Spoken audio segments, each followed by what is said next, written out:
নমস্কার। আপনারা দেখছেন চ্যানেল এবিসি। আমি বিজয়। আর প্রত্যেক দিনকার মতো আপনাদের সামনে উপস্থিত হয়ে গেছি।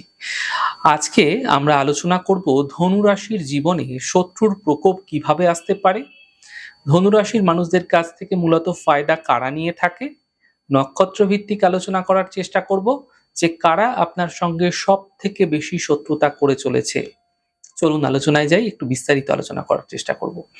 দেখুন, ধনু রাশি একটি অগ্নিতত্ত্বের রাশি এবং একই সাথে এই রাশিটি দ্বৈত গুণ সম্পন্ন। তাই এই রাশিটিকে দ্বৈত এবং অগ্নি রাশিও বলা হয়ে থাকে। এই রাশির অধিপতি গ্রহ হচ্ছে বৃহস্পতি। তাই এই ধনু রাশির জাতক জাতিকারা একটি নিষ্পাপ শিশুর মতো হয়ে থাকে, জানেন তো। প্রচন্ড আশাবাদী এরা। যা বলবো সরাসরি বলবো, সত্য কথা বলবো, মিথ্যে বলবো না, এই প্রবণতা এদের মধ্যে দেখা যায়।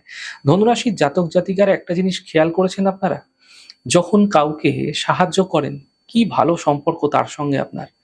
একটা টাইমে গিয়ে সেই মানুষটি আপনাকে রূঢ় বলে, অসভ্য বলে, মুখ কাটা, কত রকমের তকমা দিয়ে তারা কিন্তু চলে যায়। আর এটা ধনুরাশির সঙ্গে বারবার হয়। আমি বহু ক্ষেত্রে দেখেছি এমনটি ধনুরাশির সঙ্গে হয়ে থাকে। ধনুরাশির প্রথমে হয়তো কিছু কিছু ক্ষেত্রে সহযোগিতা করতে গিয়ে ইতস্তত বোধ হয়, এটা হয়েই থাকে তাদের। কিন্তু যখন তারা সহযোগিতা করে, একদম পকেটের শেষ পয়সাটুকু দিয়ে দেয়, হ্যাঁ, এমনটি এদের ক্ষেত্রে দেখা যায়। ভীষণ সহযোগী এরা। আর কাজ ফুরিয়ে গেলে সেই মানুষগুলি যাদের আপনি উপকার করলেন, আপনার উদারতার বিন্দুমাত্র দাম তারা দেয় না। আপনার বোকামি এগুলি বলা যেতে পারে। আপনার পেছনে জানেন তারা কত হাসাহাসি করে আপনাকে নিয়ে। ধনুরাশির জাতক জাতিকাদের মধ্যে অগ্নিতত্ত্বের প্রভাবও ভীষণ আছে, দ্বৈততাও আছে। অর্থাৎ আপনাদের মধ্যে এক অসীম গতি কিন্তু লক্ষ্য করা যায়, সততা আছে আপনার মধ্যে। উচ্চ আদর্শ নিয়ে চলেন, সৎ পরামর্শ দেওয়ার মেন্টালিটি আপনার মধ্যে রয়েছে। যদি কাউকে পরামর্শ দিচ্ছেন, তাহলে ভালো পরামর্শ দেবেন, সঠিক কথা বলবেন। এই যে মানসিকতা, এটা ধনুরাশির জাতক জাতিকাদের মধ্যে বেশি লক্ষ্য করা যায়। কিন্তু চতুর মানুষেরা আপনার এই সরলতার, আপনার এই শিশুসুলভ মনের সুযোগ নেয়। আপনার স্বভাবকে খুব ভালো করে তারা পড়ে ফেলে। সেই মুখোশধারী মানুষগুলো, তারা আপনার স্বভাবটাকে খুব ভালো করে বুঝে নেয়। তারা জানে যে আপনাকে ঠিক কিসের কথা বললে আপনি ঠিক তাদের কিভাবে হেল্প করবেন, অথবা আপনার কোন সেন্টিমেন্টে আঘাত দিলে আপনি ঠিক সেই বিষয়টা নিয়ে ভাববেন।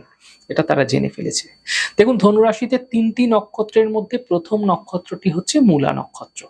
দেখুন, মূলা নক্ষত্রের জাতক জাতিকারা গভীরভাবে অনুসন্ধানী হয়ে থাকে। জীবনের বড় পরিবর্তন তাদের অবশ্যই আসে।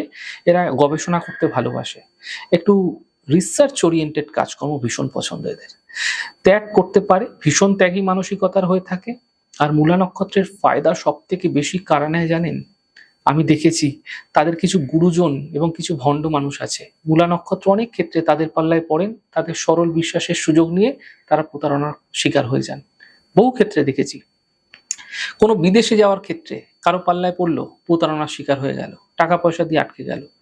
অর্থাৎ অনেক ক্ষেত্রেই দেখা যায় কোনো ট্রাভেলস এজেন্সি আছে, তারা ঘুরতে নিয়ে যাবে বলে আপনি হয়তো কোনো পয়সা দিয়েছেন, তারা কিন্তু সঠিকভাবে আপনাকে ঘোরালো না, আপনি প্রতারিত হলেন।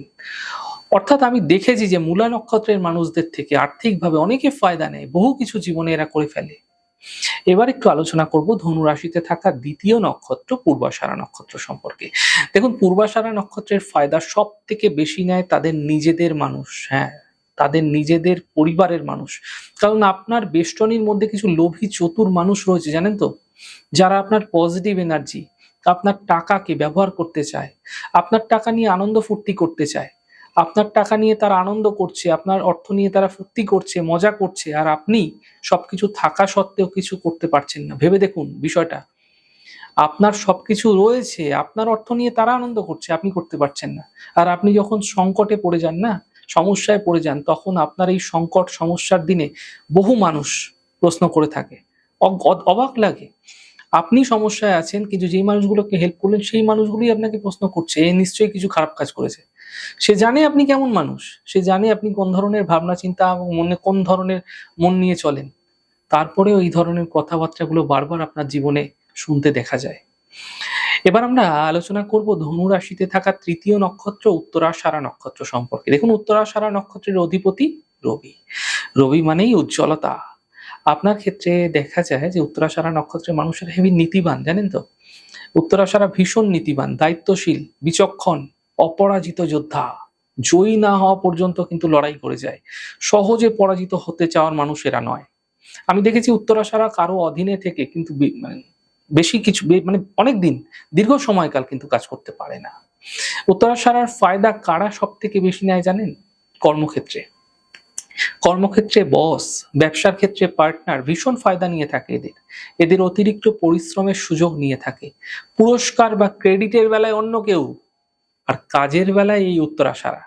দায়িত্বের বেলায় শুধু উত্তরাশারা, আর ফায়দার বেলায় অন্য কেউ ফায়দা নেয়। এবার সম্পূর্ণ ধনুরাশি সম্পর্কে বলবো যে তাদের থেকে মূলত ফায়দা কারা নিয়ে থাকে, শত্রুতা কারা করে থাকে। দেখুন, সবার প্রথমে হচ্ছে সৎ পরামর্শের কিছু কুৎসা রটানো মানুষ।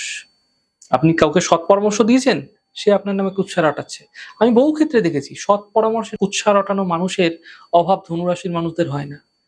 ধনুরাশি সবাইকে সৎ পরামর্শ দিতে চায়।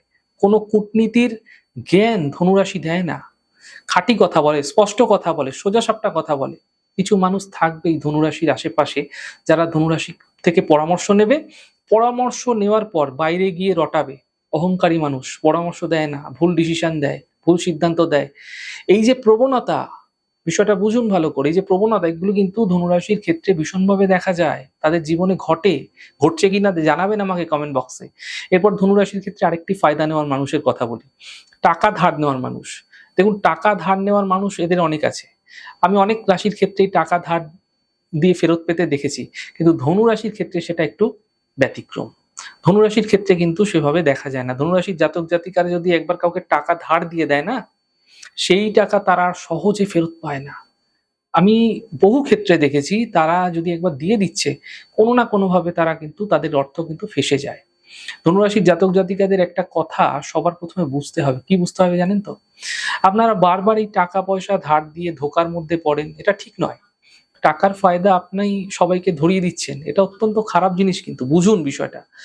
এছাড়া ধনুরাশির জাতক জাতিকাদের ক্ষেত্রে পরিবারের দায়িত্ব এড়ানো স্বার্থপর কিছু ভাই বোন থাকে। থাকে, লক্ষ্য করবেন। কোনো পরিবারের সদস্য তারা থাকবেই, মানে ধনুরাশি যারা পরিবারে থাকে না তারা থাকে, যে নিজে কিছু করবে না, অন্য কেউ কিছু করছে সেটাও তার সহ্য হয় না। কারণ বলবে লোকে তাকে যে তুই করলি না, দেখ ও করে ফেললো, সেই কারণে হয়তো করে না। ধনুরাশির এরকম দায়িত্ব এড়ানো কিছু স্বার্থপর সদস্য পরিবারের মধ্যে থাকবেই থাকবে, যারা ধনুরাশির সারা জীবন ফায়দা নিয়ে গেল, আর ধনুরাশির সেই কুরুর বলদের মতো সারা জীবন ফায়দা দিয়ে যেতে হলো। এখানে ধনুর রাশির কিন্তু অনেক ক্ষেত্রে দোষ আছে জানেন তো।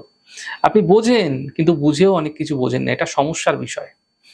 এছাড়া ধনুরাশির জাতক জাতিকাদের ক্ষেত্রে তার নাম ব্যবহার করা কিছু স্বার্থ সন্ধানী, ভয়ঙ্কর। চতুর কিছু বন্ধু বান্ধব থাকে, পরিচিত কিছু মানুষ রয়েছে, আপনার নাম ব্যবহার করে, ধনুরাশির নাম ব্যবহার করে তারা বেঁচে যায়। হয়তো কোনো লিগ্যাল প্রবলেম হয়েছে, আপনি খুব একজন গুরুত্বপূর্ণ ব্যক্তি, আপনার নাম ব্যবহার করে সে বেঁচে গেল। বহু ক্ষেত্রে দেখা যায়, একটু লক্ষ্য করলে দেখতে পাবেন আপনারা, সামাজিকভাবে স্ট্যাটাসটা ব্যবহার করে তারা বেঁচে গেল, তারা দাঁড়িয়ে গেল, তারা সমাজে প্রতিষ্ঠিত হয়ে গেল। আর এরকম কিছু মানে স্বার্থসন্ধানী কিছু মানুষ থাকবেই ধনুরাশির জীবনে, জানেন তো। তবু ধনুরাশির জাতক জাতিকাদের এর থেকেও বেশি ফায়দা কারা নেয় জানেন? স্বাধীনতার সুযোগ নেওয়া ইমোশনাল পার্টনার। একটু ভালো করে লক্ষ্য করবেন, আপনাদের কোনো না কোনো ক্ষেত্রে কিন্তু এমনটি হয়েই থাকে। প্রেম জীবনে বলুন আর দাম্পত্য জীবনে তো হয়ই হয়। ধনুরাশির সম্পর্কে যদি বলা যায়, এরা সন্দেহ একদম পছন্দ করে না। পার্টনারকে পূর্ণ স্বাধীনতা দিয়ে দেয়। কিন্তু স্বার্থপর পার্টনার এই অতিরিক্ত বিশ্বাস, অতিরিক্ত স্বাধীনতা, অতিরিক্ত স্পেসের আড়ালে গিয়ে অনেক সময় আমি দেখেছি এই ধনুরাশির মানুষটিকে ধোঁকা দেয়। অন্য জায়গায় রিলেশন করে কোনো অবৈধ সম্পর্কে সে জড়িয়ে গেছে। এই মানুষটি সেটা বহুদিন পরে সে জানতে পারলো। এরকম ভাবে কিন্তু ধনুরাশিকে অনেক কষ্ট দিয়ে থাকে তার পার্টনাররা, ধোঁকাবাজ পার্টনার। এটাও কিন্তু ধনুর কপালে আছে। এছাড়া ধনুরাশির জাতক জাতিকাদের সহকর্মীদের মধ্যে অলসতা ভীষণ দেখা যায়।